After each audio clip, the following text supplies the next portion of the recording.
All right. Action.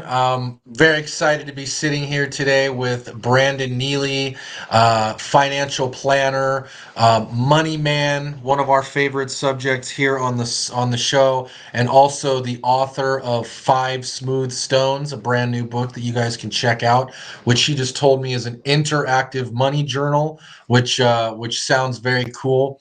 But before we jump in, one thing that I saw on your website that really caught my eye that I thought was cool is you say wealth building is an adventure. So why don't we start right there? Yeah, well, I will tell you a little bit about my story. Is I am I guess you call them serial entrepreneurs when you start multiple businesses. This is our second. We used to own a coffee shop, and I wanted to make a difference in the world. So I said, "Oh yeah, well that's awesome. Let's go do a coffee shop." I realized, ever watched what MJ DeMarco is a book. I don't remember, Millionaire Fastlane or something like that. In the book, he says, if you want to be a millionaire, don't start a coffee shop a couple times. Uh, I read that after the fact. So I learned a lot of what not to do, wanted to make a difference in that world, and we did. But really learning wealth is more than money. Building a good wealth foundation is way more than money. It's about family, it's about other areas. But it really does help when you have access to capital, especially when you're starting a capital intensive venture like a coffee shop. So um, start building and reverse engineering, building with the end in mind, and wealth strategist, not just a accumulator, but how do you make money and keep it? That's an important uh, distinction that a lot of people don't know, and they're like, "Yeah, I have a lot of money in my 401k, millions of dollars." That becomes a 201k. I'm like, "Well, that wasn't really, you know, yours." So So one of the concepts you're always, teaching on and talking about is the concept of profit first, which I think is incredibly important as business owners. So why don't you give us a little bit of insight into what that is exactly? yeah, so it's kind of like the envelope system, if you guys are familiar with that. And we have the this goes for this goes for that. Well, what happens is in business, usually it's the owner is last to get paid, and then we forgot that taxes are due, and then we go in debt because we spent that money on whatever else we thought it was our money when it actually wasn't our money. It was Uncle Sam's. What Profit First does is say, okay, well, let's reverse engineer it, make sure that you're running a profitable business, and you have five different bank accounts. You have your income account, which everything comes through. Then you have your owner's pay account, your OPEX, your taxes, and your profit, right? You divide those things up. And so you're not, instead of just saying, oh, I have all this money here, and kind of like Thanksgiving, and we have this big giant plate of food, and we wonder why we feel bad.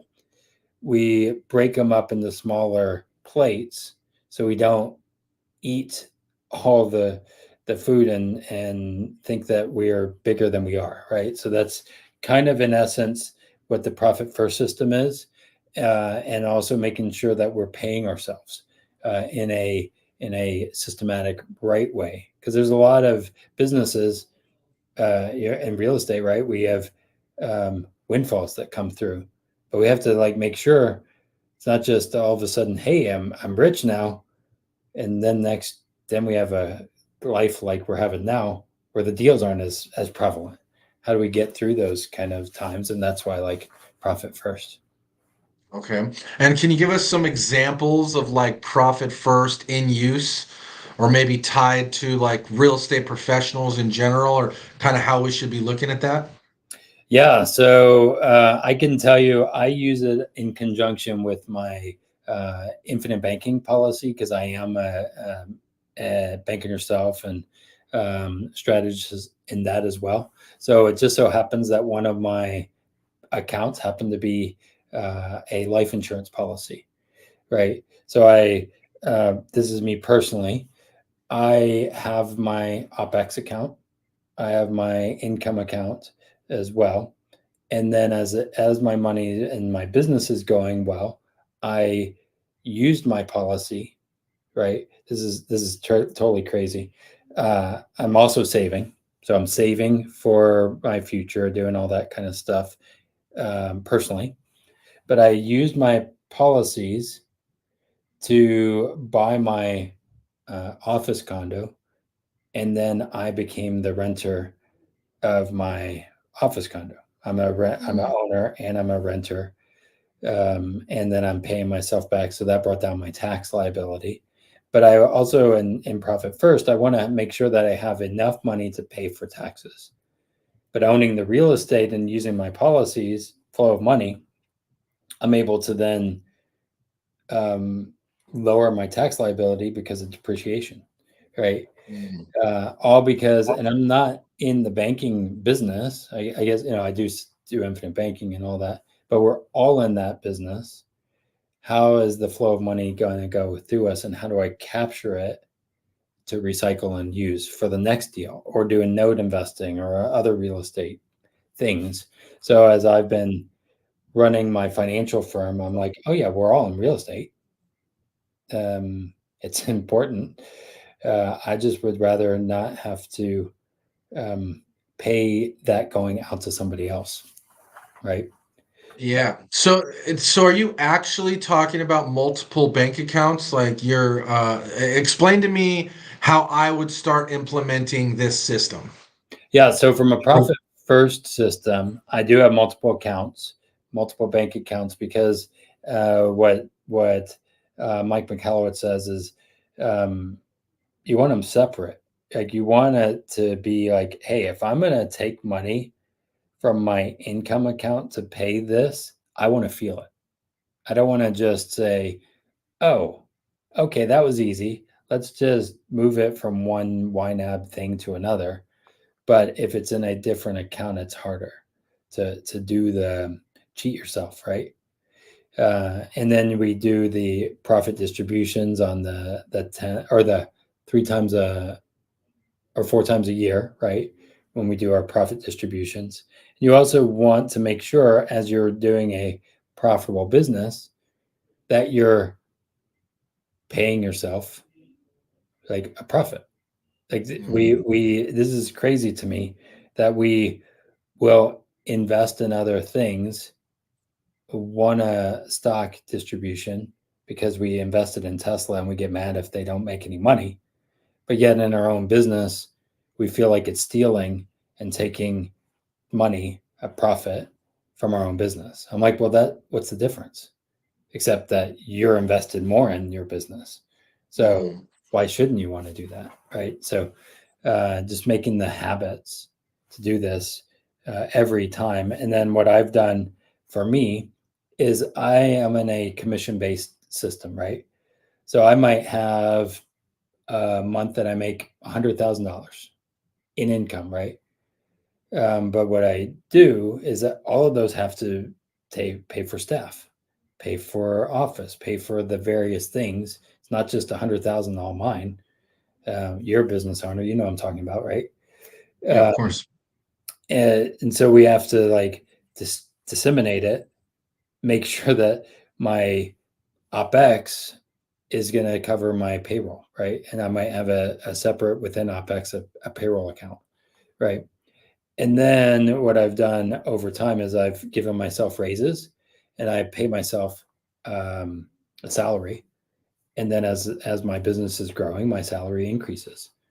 And that's been helpful to be able to know, hey, I have this amount. And regardless if I make 10,000 to 100,000, I'm still going to be able to take care of myself and my family and not worry about, oh, now I have no money, because money business is a cycle, right? December is not going to be as good as January, maybe. I don't know, depending on the cycle of the business. So having those different accounts helps me to then run a healthy business. And what are you recommending those accounts be? So operating expenses, I heard. What are the others? Yeah, so you have your, of course, income account. That's where all the money comes in, right? Okay. Everything comes into income, and then you break So it up. everything comes in the top to this first account. Yep, yep. And then what happens from there? Then you break it up 50% as what they call TAPs, target allocation percentages. 50% goes to owner's pay, depending on the size of the business. If you're a really big business, it might be 35%, right? Because you have a lot more infrastructure, right? But Mhm. for a small business, 50%, 40% or 35% towards um, the OpEx, 15% towards taxes, and 5% towards profit, right? Should equal 30% towards OpEx. Um, and that will equal 100, right? And then what will happen is as you're growing, remember how I said as your business grows and you're making a whole lot of revenue, your OpEx is going to go, or your owner's pay is going to go down, but your OpEx is going to go up because you have staff in an office or other things that happen. But then they're making more money, so percentage wise, it's going to be just as equal, if not more, because of the systems that you have in place. So then dividing those up, you might say within the OpEx account, I might do a sub account that is payroll, right? So I know within OpEx, I might have my marketing part and my staff part, right? And I divide that up. And then what we do within Profit First is we do what we call expense challenges. So it's not just about shrinking your way to wealth. You do want to make sure you're not buying stupid stuff because business owners, as we grow in this, and we get shiny object syndrome like everybody else, right? Yeah, definitely. And we buy crap and we're like, wait a second, I was on this thing that I'm monthly subscribed to that charges me $600 a year that I forgot that I didn't ever use. So every now and again I go through because I don't care if I make $1 million or 100,000. I still don't want to give $600 to somebody else that I'm not paying using, right? Um, Yeah. so an expense challenge, and then making sure we're making enough income, right? That's a lot of times people are like, yeah, but I can just do great. I'm like, well, no, you can't shrink your way to wealth. You got to Mhm. sometimes make money. Um, that's one way. That's what I tell my clients all the time. You can only do two things really. Um, you can either make more money or cut expenses. That's pretty much it, right? Um, and that's why we go in the market because we're like, well, how can I shortcut make more money? Right. Yeah, exactly. Um, so how did you get into this? How did you develop these strategies or what got you into this space? Yeah. It's a crazy story. Remember, I told you I used to own a coffee shop, right? In this coffee shop, we had a flood in the business. And we had met my mentor about the infinite banking concept and learned about it and used that. And our biggest risk was us, our biggest investment was us. So we also were like, why are we going to put into a 401k and match ourselves? That doesn't even make sense. Right. So we were saving into our life insurance policies because we wanted to make sure if something happened to me, that my wife, which were business partners, could overcome it. Right. And that was a lot of money. It's $400 a month into both each policy. Then something happened, right? We had a flood in the business, and because of having access to the capital and the policy, we were able to overcome the flood. We were able to make it through while we were waiting for the insurance to kick in and all that stuff. But it helped us ultimately be able to sell the business and not close the business, right? Um, that was a huge thing for us. We also came across Profit First, and we're like, wait a second, we kind of were doing this, paying ourselves, but in the beginning, we as any business owner, you hear. They're like, yes, well, I'm last to get paid. That's the mantra. Mhm. And you're like last to get paid, and that's a badge of courage if you're, last to get paid. I'm like, no, that's stupid. Like, because our business name was called Overflow, right? And the problem was if I don't take care of me, I can't overflow to other people, and that's Mm. the way it was working. And what I learned as I sold that and had a child, I learned about the profit first system and seen the um, failure rate of business owners. Right, it's not easy. It Mm. might look like it's easy because you see us here on this video and say, "Wow, they are awesome." Well, we both of you, I bet you worked really hard to get where you're at. Right, Absolutely. this happened. It is daily routines of showing up. Well, I wanted to teach that, so that's kind of where the profit first system, this thing, and then I learned that Dave Ramsey loves to hate on me, doesn't like this whole concept. Will say put everything in the market and it'll all work out, and I'm like, no, that's not. And so we kind of fell into this, but it was more of, man, this is amazing. More people need to build a solid foundation because again, we're in the Twitter world, right, or whatever you call it, X now. Um, we love the shiny objects. We love the big things and showing our fast cars and all that stuff. But in order to get there, there has to be a solid foundation, right? Most of the Mm. time, and most people, and why I would argue that most people's financial foundation is upside down. Uh, Risking and not building a solid in case a flood happens. That's kind of Yeah, why tell me more about what you mean by that. putting is savings uh, over investing, right? Savings is Mm. not investing. Right. Savings is savings. But Wall Street Mm. has said, "Oh no, you're saving in your 401k." I'm like, no, it says on the top you could lose it, right? Um, it is investing, but we were conditioned by design to invest versus save, which is what the greatest generation was. They were savers, right? And it switched. They had a paid off house. The reason they paid off their house was because the interest rates are what it is now, right? And they were like, we need to pay off our house. Then people kept paying off their house afterwards when our interest rates were 2%. But the reason they wanted that paid off was because that was their biggest expense.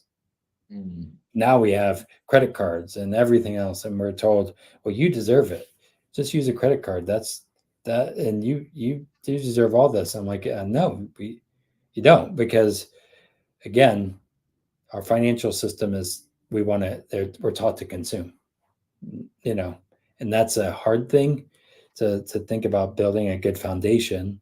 Again, when you build a foundation, you don't see it. It takes a while, but then you can build a bigger house. Yeah. Um, you know, True.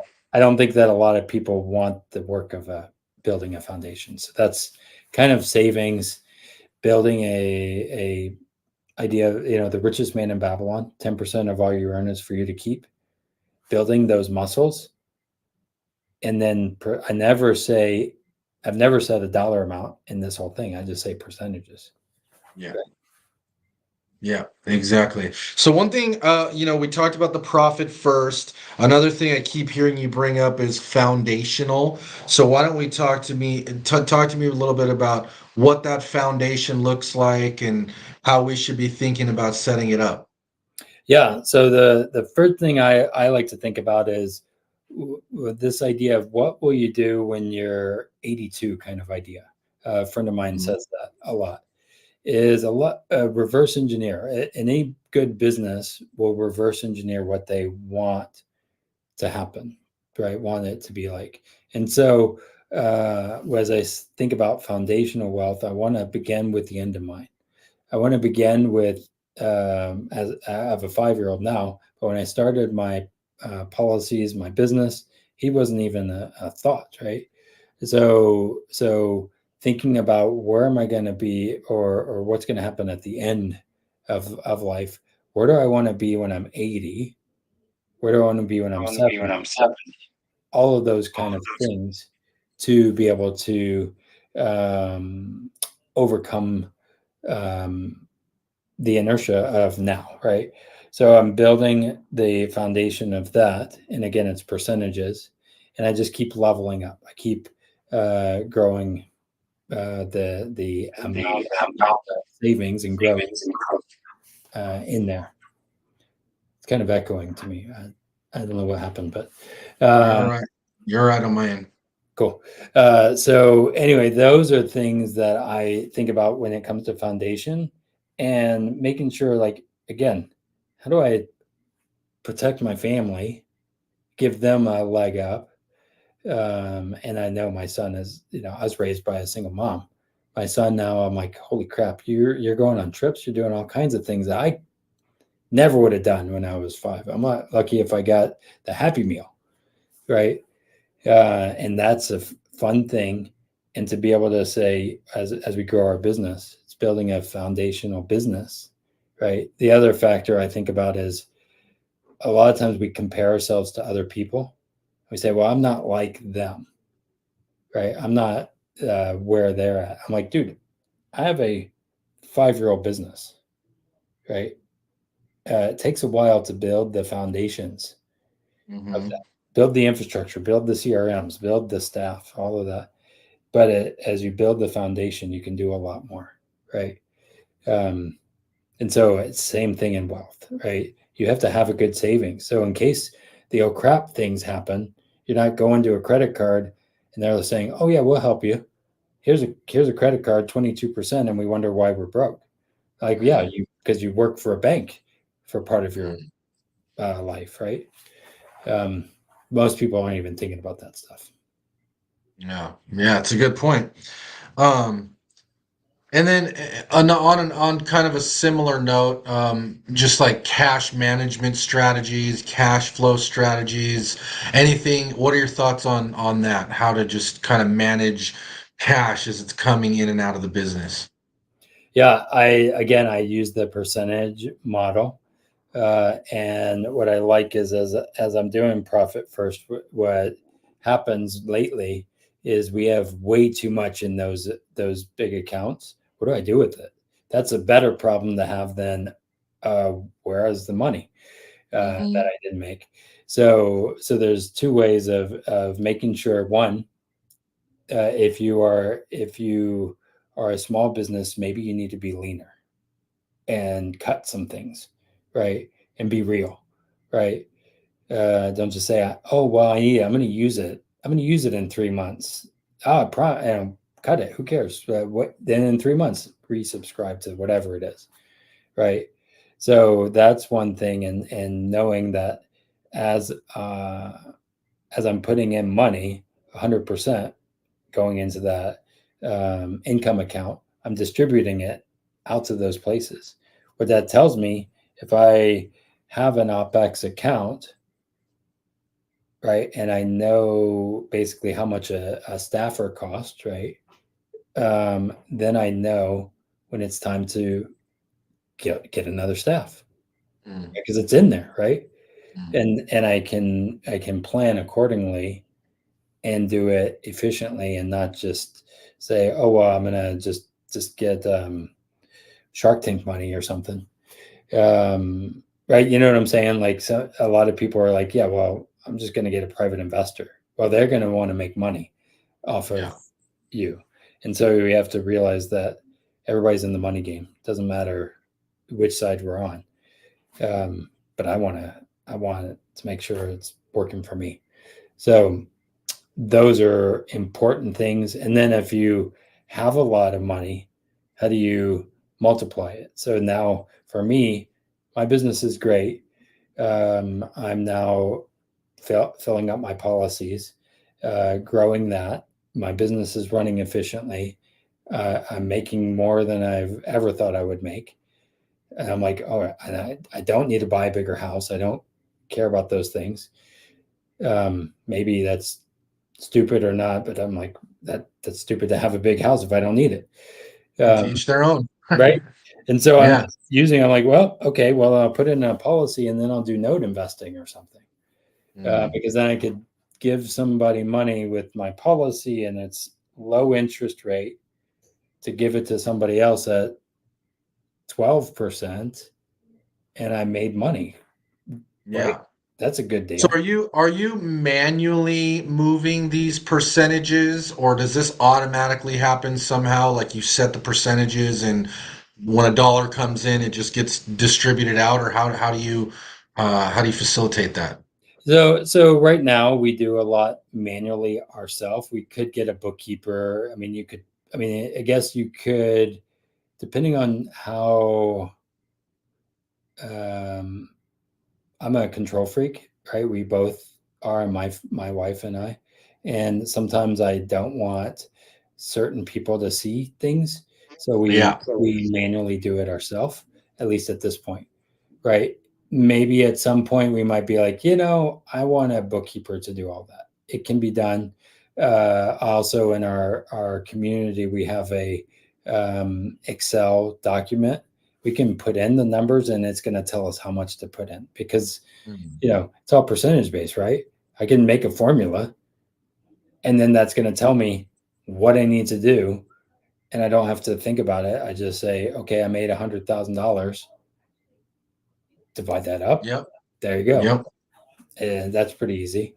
If anything, it's setting up the different accounts and knowing that's the hardest part that people will say, but that's too hard. I'm like, well, it's like setting up a new system of anything.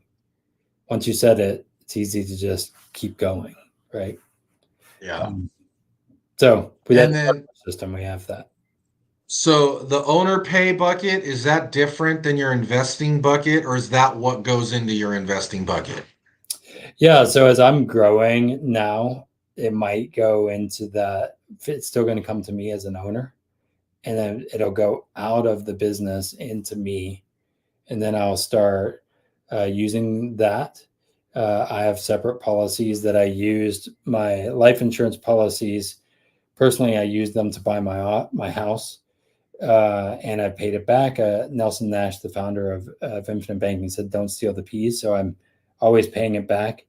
Now I'm like, all right, uh, taxes aren't going to be due for a long time. I have plenty of money. I have all this money and equity in my policy. So I'm taking money out of the business, and then I'll privately invest.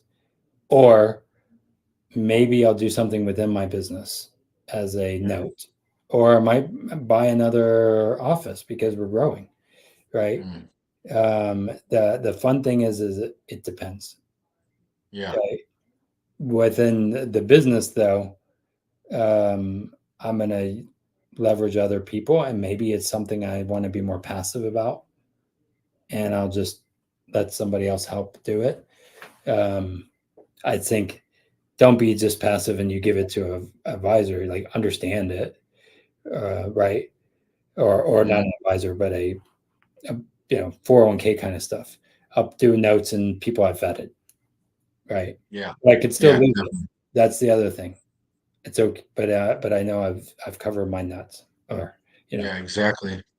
Yeah, we did a really awesome episode on infinite banking. So if you guys want to check that out, we go really deep on how all that works. So at this point, are you mainly investing through your infinite banking policy? Is that you put most of your money there and then invest through that? Is that kind of how you're looking at it? Yeah, right now. Yeah, for me, well, most of it, we've been doing this business for 6 years.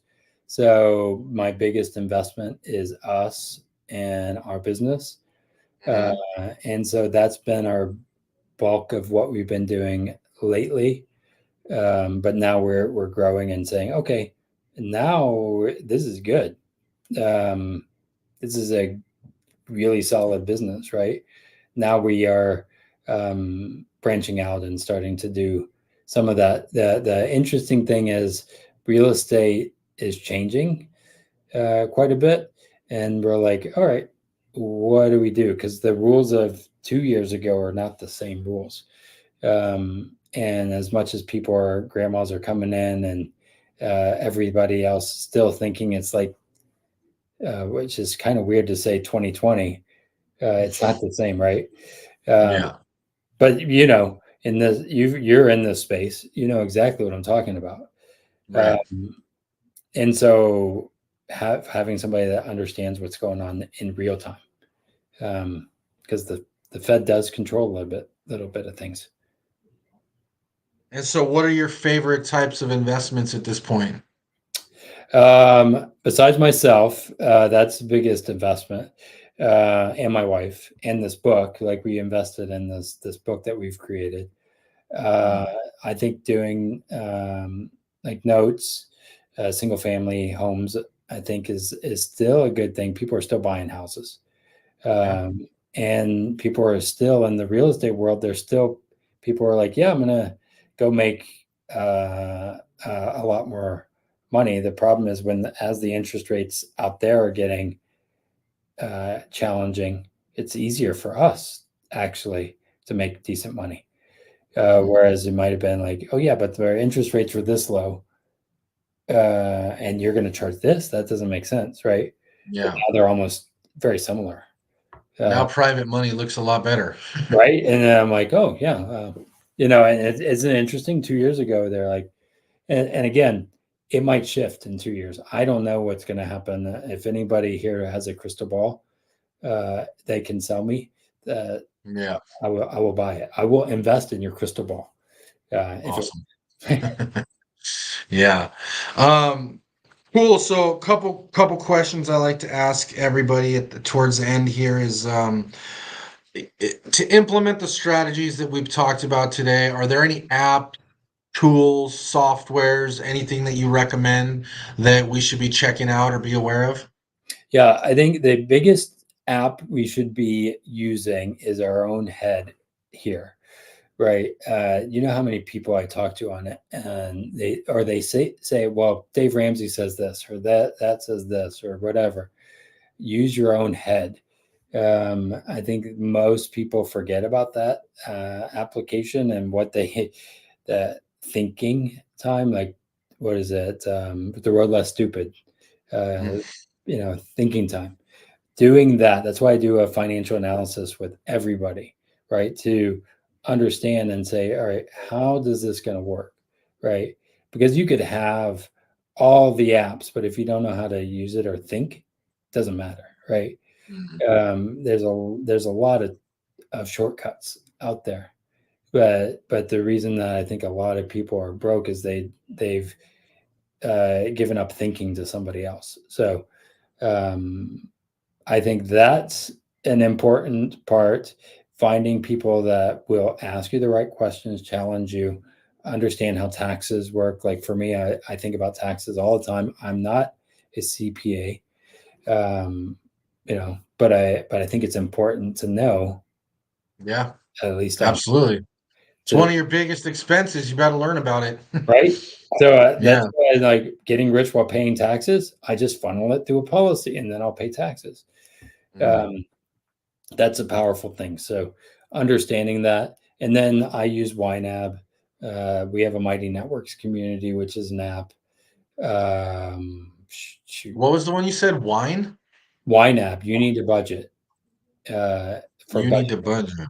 Yeah, that's just a budgeting software that we do, and then having our community, uh, and then of course having guides, people that you can speak to. Yeah.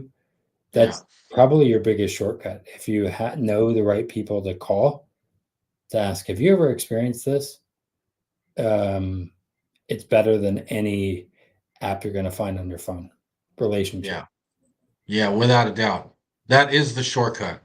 Yes. Especially with taxes and, kind of more of the advanced strategies we're talking about, like, infinite banking and that kind of stuff, where you really got to kind of know what you're doing. Mhm. Having a mentor or a counsel, if you will, is invaluable. Yeah. And I think that's the thing that people will just go on a TikTok thing and say, oh, I understand infinite banking. I understand profit first. I'm like, no, you don't. Yeah. I actually do because I've studied it for a lot, and we implement lots and lots of policies. Yeah. Uh, and then, building that in. Well, So, that ends. That's the power. Yeah, Who did you absolutely. have on? So Was that Sari for infinite banking? That was a really good Paul. Sari Ibrahim, you had him on your show. yeah, yeah, Yeah, yeah, he's a good friend yeah. of You ours. know him too? Yeah, he's a good friend of ours. Yeah, yeah. He's awesome. Yeah. Shout out to him. Um, Also, just as kind of a final question, just in 60 seconds or less, how should we as entrepreneurs be looking at our businesses in terms of profiting first? Yeah, I'd say 60 seconds or less. Think of it like a child, right? You get what you put out of into it, right? You get out what you put into it, right? And so if we have a kid, we're gonna love them. We're gonna do all the things to help them grow. And I have a 5-year-old, right? So I know, and I want to see him succeed. Mm, Profit first is like getting the rewards along the way from having that child. Except it's not a physical child; it's your business. So there should be something. There should be some good experiences that you're able to see as you're growing. You don't have to wait till you're 60 to finally say, "Oh, great, I'm good now. I sold the business." Um, no, like take those things. Buy a car if you get a good profit distribution. Do the things and don't be what do you call it? Don't feel bad about it, right? As some people are like, yeah, but I'm going to be sleazy and whatever. Who cares? Um, you earned it. Take those rewards. there you go. You earned it. I like that. Um, well, Brandon, I really appreciate your time coming on, sharing some wisdom with us. For those that want to learn more, connect with you, how can they get in touch? Yeah, you can find our own YouTube channel. Go to Wealth Wisdom Financial on YouTube. Totally subscribe, read a comment, all that stuff. Go to wealthwisdomfp.com. And if you go to wealthwisdomfp.com/shop, you'll see our book here, Five Smooth Stones. There it is. That's a Nice. interactive money journal that literally is just releasing. It's not going to be on Amazon. We're never going to have it on Amazon. Um, Maybe that's a bad thing or not, but I just I can't. And so you can go find it there. It is an interactive money journal, so you can think for yourself and get the cheat codes that we've developed. Love that. Love that. Very cool. Well, everybody, check out those books, check out the website, connect with him, check out the YouTube channel. And as always, if you like money and you like real estate, hit that subscribe button, and we'll see you on the next one. Also, we covered a lot today, so if you have any questions, put them in the box down below, and we'll circle back to those. And really appreciate it, Brandon. Thanks a lot. Thanks, off. Take care.